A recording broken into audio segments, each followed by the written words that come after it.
Welcome to Pretty Lies and Alibis. Let's seek the truth and travel the long road to justice together. What you know, Alibiers, welcome to another episode of Pretty Lies and Alibis. I'm Gigi. Hope you've had a good Tuesday. It's late. Sorry, I'm getting this out at probably after midnight when I'm said and done, but it's summer and I have kids home and all kinds of things going on. So I was way behind on testimony. Just wrapped that up here at 15 till 11, but we're going to break it down for you. Couple of things. So I've decided very last minute to leave for Idaho early. I'm going to head out Thursday and spend a few days in Yellowstone just because it's so close to where I'm going to be. It's on my bucket list. I figure why not? I plan on watching Thursday's testimony on the flight up there. And I'm going to take my podcast gear. So I'm hoping when I get there and get settled in, I'll do a quick episode to update you on Thursday. Friday's episode may be pretty darn late. I don't know how close the state is to wrapping up their case. And I don't know how long the defense is going to take. I'd heard a week for this trial. Maybe it might spill into next week. So it could get to where we're a day or so behind. And I apologize, but with traveling, it's really difficult. I have not found a place that has good Wi-Fi, and that complicates everything when it comes to podcasting on the road. But I'm going to do my best. We'll see what we can figure out. Tomorrow, I'm going to do a little update on Rex Heuermann. In fact, tomorrow morning from 8:30 to 8:45, I'll be on Court TV with Julie Grant talking about the Rex Heuermann case. Just today, they finished up the searching of his residence. The family can move back in if they want. I don't know if they will. So we'll go through that press conference they had today. There wasn't a whole lot revealed, but I still want to stay current on that case. I'm following it very closely. Okay, music fact of the day. Bob Marley's album Legend is the best-selling reggae album ever. It is a good one. Day 2, it gets a little repetitive. So a lot of times on cross-exam, I don't cover it really thoroughly because he kind of just goes back and wants to know who met you at the scene, who all was at the scene, who did you walk in with, what door did you walk into? It's kind of things that just get tedious after a while. So if the cross-exam on the episode here is short, it's just because there wasn't really anything of substance that was talked about. You know, like we said, this is not a whodunit, but the craziness of the case is just up there with some of the wilder ones I've covered for sure. We opened up with Detective Scallon, I believe it is, on cross. He's asked about what cars were in the driveway. He mentions the Jetta and the RAV4 that was Ava's car, which is Shad's sister. He's shown photos of the cars to confirm that that's the cars he saw in the driveway. When he arrived at 6:30 a.m., he did a walkthrough and waited on the search warrant, and the doctor showed up, and then he proceeded to do his part. He's asked if he put on the protective gear. He said not when he first got there. He said the body hadn't been found. They just did a quick walkthrough to see if they saw anything that kind of was obvious to them. He saw 2 specific types of remains, the human head and the genitalia in the bucket. And the defense says, "What do you mean genitalia?" And he said, "What I would recognize as a penis and testicles." And the defense says, "Were they laying under the head?" And he said they were visible once the head was removed. I put a little video up on YouTube, or not YouTube. I put a little video up on Twitter and Facebook of the judge when this was said, was like, "What do you mean genitalia?" He kind of was like, "What? Are you really asking that?" What else was in that bucket? He goes through the kitchen knife, the yellow pocket knife, the head of a shaving razor, a nail, a Jolly Rancher, and flesh material. He's asked, was there blood in the bucket? Yes. What did you do next after you investigated the contents of the bucket? He said they went from left to right in the basement, covering all the ground. They went to container 2, which was that Jimmy Choo bag. And the doctor removed the contents of that bag for them to see what was in it. The defense says, was Taylor at the police department with detectives, and were you in contact with them? He said, I don't remember which one I spoke to, but they had information going back and forth. She was telling them things about where some of the body parts were. They would then tell that to the investigators on scene. He's asked if the focus was the basement, and he said yes. And as we found knives, he would go to the kitchen to see if similar knives were there. He's asked, you didn't see another yellow-handled knife? That was inside the bucket, by the way, like a pocket knife, like a fold knife. He said, I saw similar, but he does not know where that yellow knife came from. Did you find evidence of drug use? He said a meth pipe and a baggie with a substance that he later tested and it was positive for crystal methamphetamine. Did you find any marijuana or packaging for marijuana? He says no. I can tell you right now, this crime probably wouldn't have happened if marijuana was the only drug that was being consumed by her that night. The defense shows an exhibit showing that pipe and the baggie. Then he's asked, is there any packaging from a company named Lume, Lume, in that photo? He says, I don't see it. I looked it up. Lume is a whole body deodorant company. Kind of weird, but wasn't there. Did some of the substance spill out onto the entertainment center? He's talking about the meth. He was looking at a photo and says there is something on there, but he did not use a wipe to test to see if that was drugs. Did you canvass the neighborhood? Yes. Rather than wait on the search warrant and the doctor, I decided to ask neighbors who may have saw something. Neighbors across the street told me things they observed. Did you talk to Tara, which is Shad's mom? I saw her in passing. Was it your understanding Shad would come and go from the Stony Brook property? He says yes. You showed us the dog collar. It has 2 rings. Can the rings connect and pull it tight? He said you have to pass it through the loop with the chain. And the one on the entertainment center was just a straight chain. But this one I showed yesterday, it has 2 round circles on both ends. The chain with the loops, can you pass the loops through? He said, I didn't try, but you'd have to pass the chain through to get the loop. What led your attention to the Jimmy Choo bag on the top of the dresser? And he said, well, there was red tissue on the zipper and the side of the bag. Inside the bag was different body parts. Trigger warning, by the way, if you're sensitive, you might want to click off right here. Inside the Jimmy Choo bag was a lung, a piece of liver, a patella tendon with skin and fatty tissue, and lots of bags. It was those Walmart bags that had those bloody wipes inside. The pink and the black Under Armour bag that was on the floor by the mattress, in there, it had plastic shopping bags, skin, fatty tissue, muscle, left lung, and pelvis. Did you find any journals on the entertainment center? He said there was a journal and it appeared to be Shad's writing. Did you find hair in the shower drain? He said yes. He says Stephen, Tara, and Ava used that shower in addition to Shad. And he said, I don't know who used the shower. He's asked, were you present for the search of the minivan? He said, I was not focused on the continuation of the search after the remains were found in the box. He worked with the doctor. He goes through where the crock pot box was found. That is a mouthful, by the way. Say that 5 times fast. The next witness, Dr. Vincent Trenia, deputy medical examiner for Dane County. Initially, he was just surprised of how little blood was visible on first inspection, but as they made their way through the basement, obviously we know they found a lot of blood on that mattress and on that concrete floor. He looked for signs of a struggle, anything that would contribute to the death, like weapons, drug paraphernalia, evidence of movement of a body from one place to another. He noted that the right thigh from the waist to the knee and the left thigh and leg were missing from the remains they found in the basement. In the van, they found portions of the right and left thigh and left leg from the knee to the ankle. There were stop and start injuries, chop injuries consistent with dismemberment. The right thigh had been defleshed. Skin, soft tissue, and muscle was gone, and that was stripped to the bone. Just to stir. How did she do all this? I'm just still, my mind is blown that she did all this with like paring knives and kitchen knives. He performed the autopsy on Shad February 25th in Dane County. They enter in photos from the autopsy. They do not show them on the screen. They did show some body bag photos.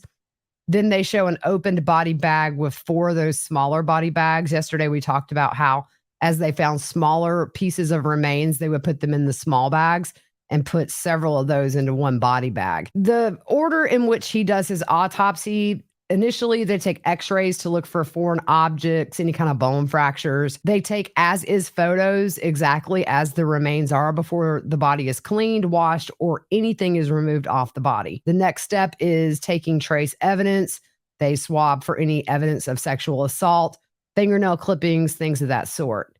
After that, the body is washed and cleaned, and then they do the external exam, just to get a sense of what trauma is present and also to see if they have the whole body. As we know, the cause of death was strangulation.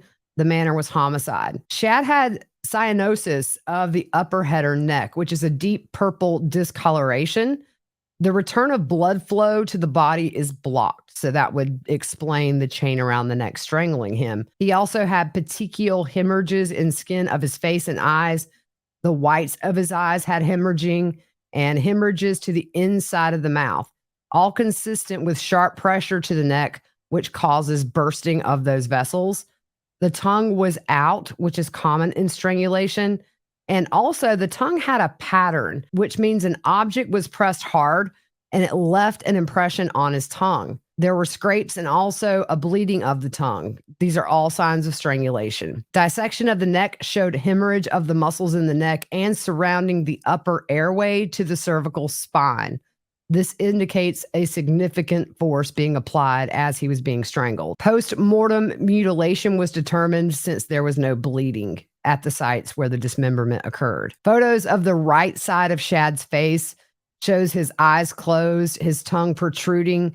He has scrapes and abrasions on the right side of his face and numerous sharp force injuries on his upper chest. He points out how much more purple his face is compared to the rest of his body. He points out the ruptured capillaries, and the tongue has teeth impressions and ligature impressions on the surface of the tongue. They show some body diagrams that show their findings from the autopsy. That I've never seen a diagram with so much writing on it. It seems like there wasn't a part of his body that wasn't damaged. There were so many sharp force injuries that he had to put all those on a separate diagram. On the main diagram, he marked congestion of the head and neck. The rest of the body is pale. Blunt force trauma on the body. There was a bruise to the left side of the chest, the upper right side of the chest. There was a scrape on the upper right extremity, a bruise on the inner right knee. He had a gray metal ring on his middle finger. On the diagram, he explains the arc-like abrasions on the tip of the tongue, the middle of the right side of the tongue.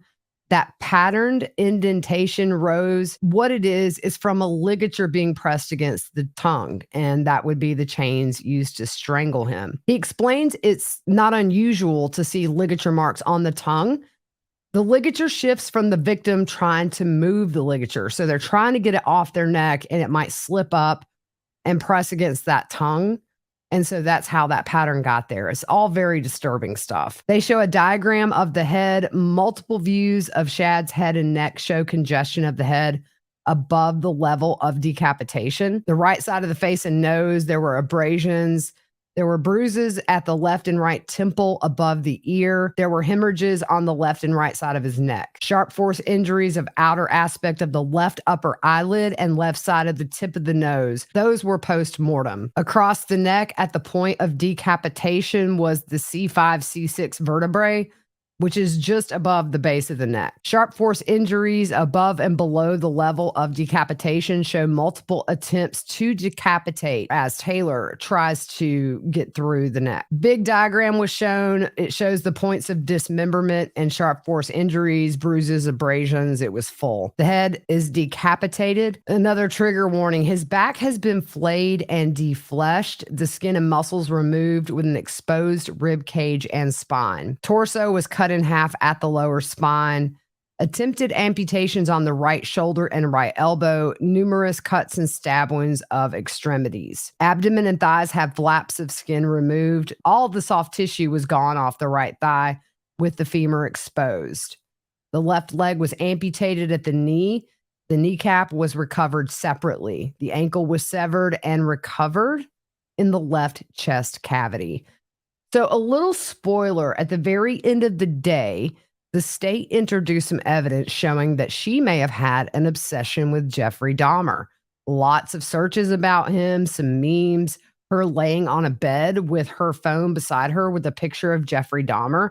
Her defense fought to have that kept out, asked for a mistrial. The judge is letting most of it in because they feel it leads to a motive, her obsession with Jeffrey Dahmer.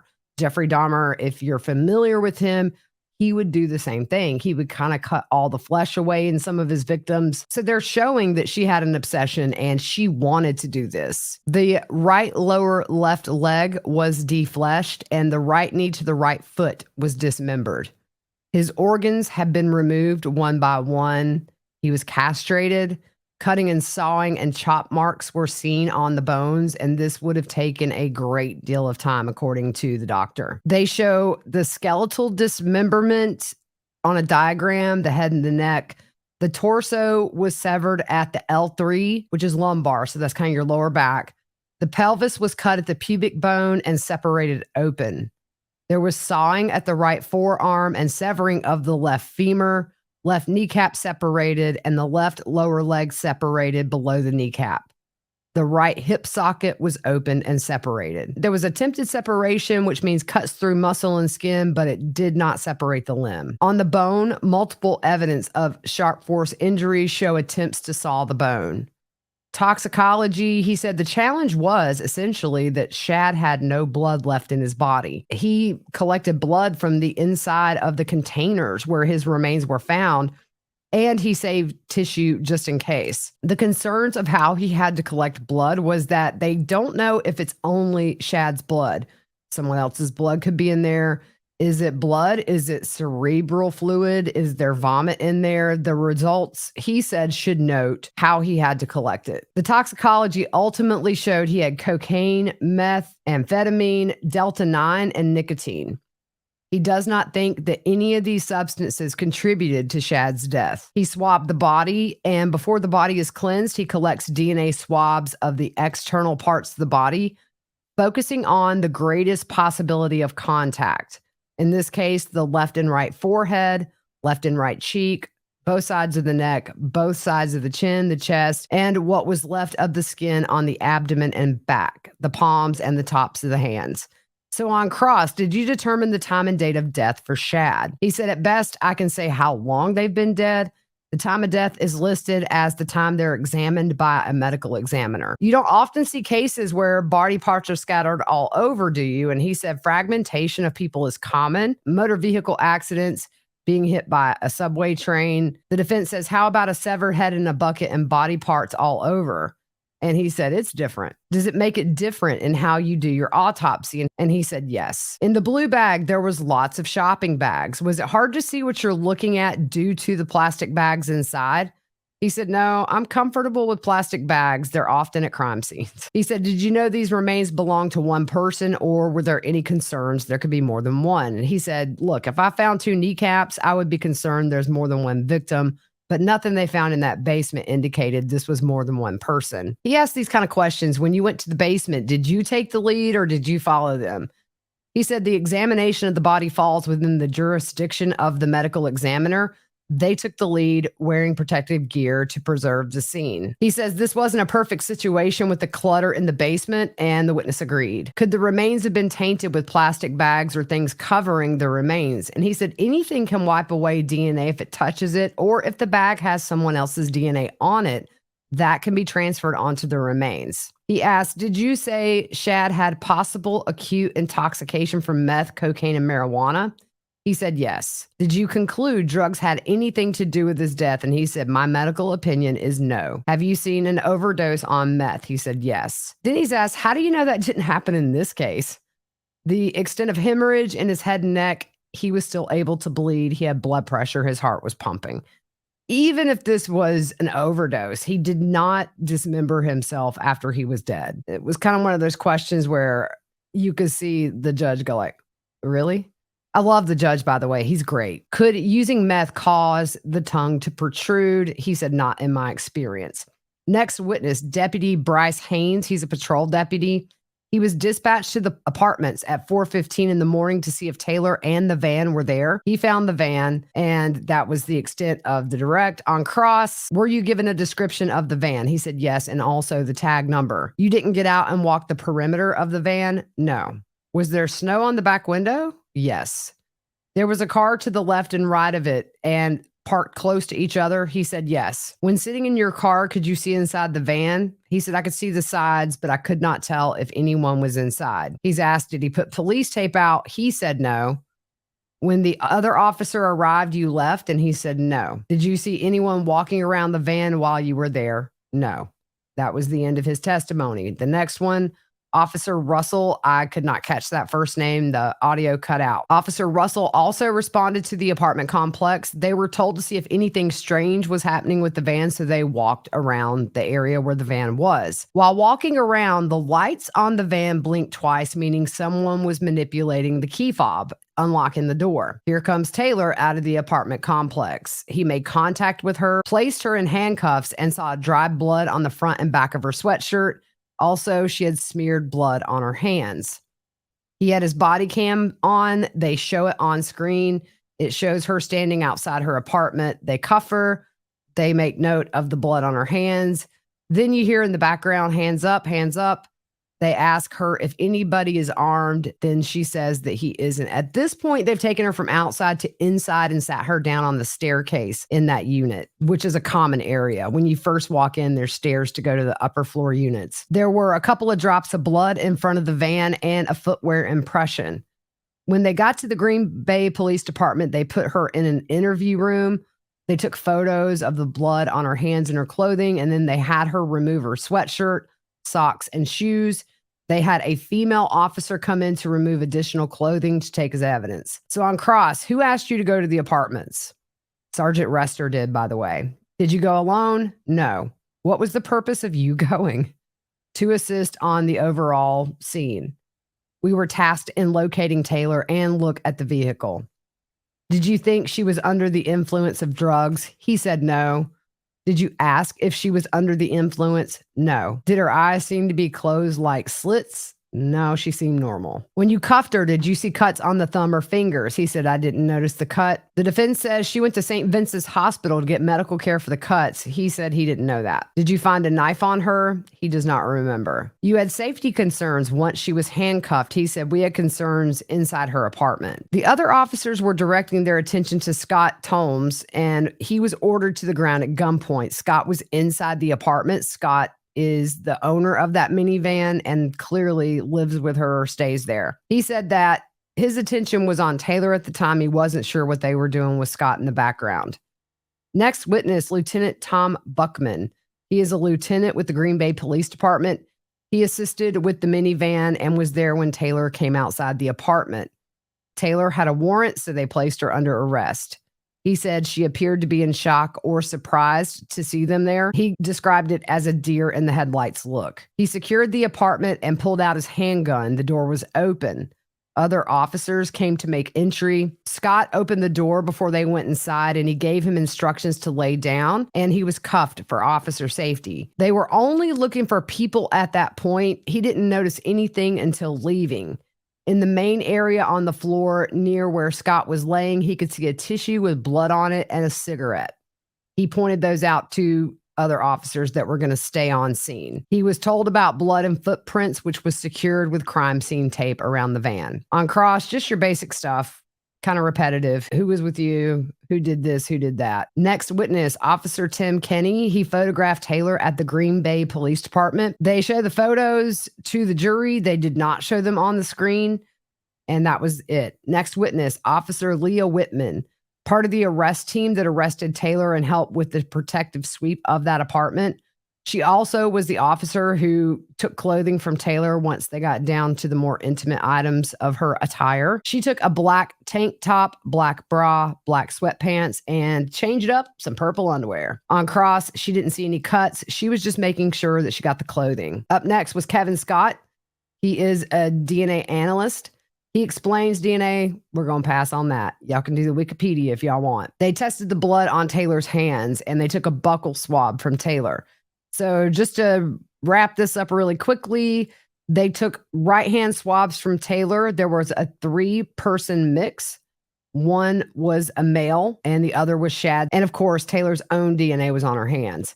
Left hand, it was a 2-person mix. That was Taylor and Shad. They took a swab from the blade of one of the knives. That was Shad. Swab from the red substance in the box. That was a 2-person mixture, Shad, and not enough for comparison to find out that second person. They saw some bloodstains on a bedroom light switch at the apartment. And I have a photo of that up now on YouTube if you're on here. That was a 3-person mixture, 2 being male, Taylor, Shad, and an unknown male. Sweatpants had Shad and Taylor's DNA. And the sex toy, 3 individuals. One was a male. It was Taylor and 2 unknown males, and it was inconclusive for Shad. And we know that the defense also mentioned that in openings that they are going to say there was a 3rd-degree sexual assault, but the toy did not have his DNA on it, or it was inconclusive. So on cross, you can't confirm Shad's DNA from the toy. He said correct. The next witness, AJ Gannon, he's known Shad since middle school. They were reacquainted years later, started hanging out. He knew Taylor from middle school as well. Monday, February 21st, he actually hung out with Shad and Taylor. He was drunk. He went to the apartment, and when he got there, they just hung out. Then Taylor asked if he wanted her to get Shad to come over. They get in the minivan and pick him up and went back to the apartment. Worst phrase he could use, and definitely not in an intentional way, but he kept saying we were chopping it up, which means hanging out, talking, just being chill. He didn't see anything out of the ordinary with Shad or Taylor. He stayed until about 1 or 2 that morning. Shad and Taylor were still there when he left, and he tried to call Shad a few days after he was killed and didn't get him. I believe he said it took about a week for him to find out Shad had been murdered. On cross, he points out Shad and Taylor dated in high school, and he said yes. The night that they hung out, did you notice anything odd about Taylor's eyes, her speech, or was she acting weird? And he said no. The next witness, Craig Packlaw, he's a detective with Green Bay Police Department. He was dispatched to the police station and then sent to the apartment to assist on that scene. He was contacted at 4:45 in the morning, and he was advised they had located Taylor and the van. While waiting for the search warrant of the apartment, he took photos of the van, the general area, and then the entrance to the apartment. They show a photo of that light switch that looked to have that brown substance on it. He took that swab, which we learned had Shad and Taylor's DNA on it. On cross, what room did you search? He said the bedroom. Did you find body parts or human remains? And he said no. When asked, was there anything of evidentiary value you found? He said 2 cell phones. Then the defense asked if someone was shoveling snow under crime scene tape. And he said, I wasn't there. Whose job was it to guard the crime scene? And he said that would have been assigned by Detective Schilling. Did you come to find out someone did shovel under the crime scene tape? He said, I saw someone shoveling a ways away, but he never knew if they made it through the crime scene. The next witness, Nathan Kolinsky, evidence tech with Green Bay PD. His job is to keep evidence safe until the case is over.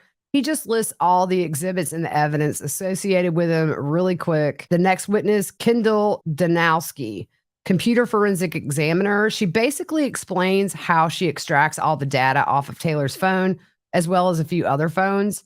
She uses that Cellbrite service that we're very familiar of. And there was an unknown substance on that front screen of Taylor's phone. The next witness is Jenna Liberta. She went to the apartment to take ownership of the van and got the warrant to search the van. It was towed to their evidence storage unit. They came back later that day. The forensic pathologist was at the home, and at this point, they kind of had a feeling there were some remains in the van, so they really couldn't do anything until the forensic pathologist was finished at that residence.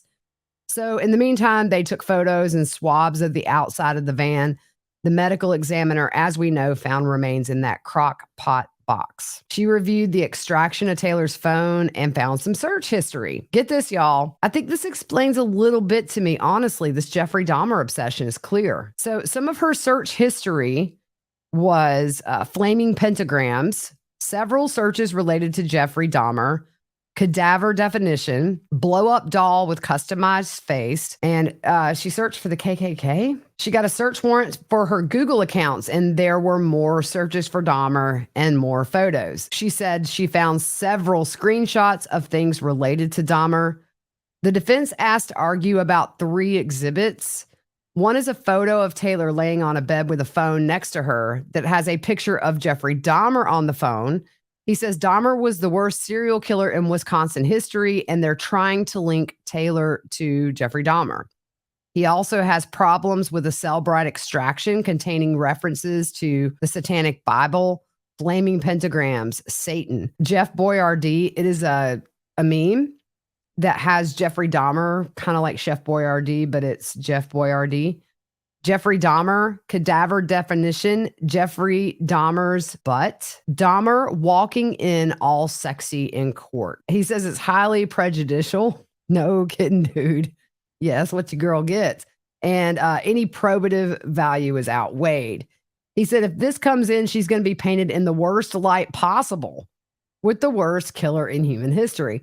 Look, dude, I know you're doing your job, but Taylor has painted herself in the worst light ever. This is one of the more horrific dismemberment cases I've ever covered. And none of them are good and all of them are terrible. This has an extra layer. But now that we see, it seems she was obsessed with Jeffrey Dahmer. Some of the ways that she did Shad's body mimic some of the things that Dahmer did. And that was kind of a big light bulb moment for me watching this trial. Other Extraction has various photos of Jeffrey Dahmer. There were 27 thumbnails. He said this will create a sideshow if this comes in. The judge says, looking at the report, she has a great deal of interest in Dahmer, and that's relevant. Tomorrow, they will question the witness to be sure the time frame is relevant on some of the things. The defense asked for a mistrial because the state went off on this tangent of Jeffrey Dahmer. The judge denied it. I love this judge. He was really putting the pieces together, saying it is very relevant that he was somebody who dismembered his victims, and she's obsessed. And the state sort of, I think, may take this and run and say she was obsessed with Dahmer. She wanted to be like Dahmer. She wanted to do this like Dahmer did. All right, guys. So that was day 2.